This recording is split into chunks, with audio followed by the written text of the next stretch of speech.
मैले चाहिँ अहिले यता हिँडेर आउँदै थिएँ अनि बाटोमा चाहिँ चिया पस्नु थिएँ चिया चाहिँ खाइहाल्यो भनेर एउटा लिएर आएको बिहान बिहान अब अरू त के खान र चिया देखेपछि फेरि केही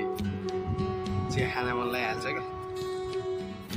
एक कप चिया चाहिँ बिहानै खाइदिएको अब चिया खाने त्यसपछि फेरि जाने रुम जाने बस्ने अब आज शुक्रबार हो बाहिरदेखि अब दिउँसो पनि गर्मी हुन्छ खासै कतै गइन्न बस्ने आफ्नो संस्कृतिहरू गर्दै त्यही हो अब शुक्रबार त खासै रुम त्यस्तो केही हुन्न रुमको अरू केटाहरू चाहिँ 10-11 बजीसम्म सुत्छन् क्या मजाले मलाई चाहिँ अब सधैँ बिहानै त्यो 5 बजी उठ्ने बानी लाग्यो अनि 5 बजी उठ्ने बानी लागेपछि अब सधैँभरि 5 बजी नै आँखा खुल्छ अब फेरि बिहिबार कहिलेकाहीँ अलिक ढिलो पनि सुतिन्छ अब रुममा 3-4 जना छौँ कि अनि कहिलेकाहीँ टाइम पासको लागि बिहिबार बेलुकी चाहिँ हामीहरू तास गर्छौँ क्या यत्तिकै टाइम पासको लागि मात्रै 12-1-2 बज्छ अब हिजो चाहिँ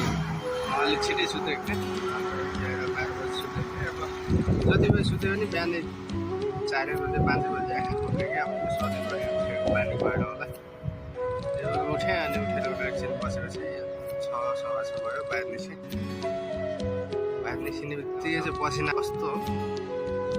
त के गर्नु अब कताको गर्मी हो खानै पर्यो नखाए नि सुख छैन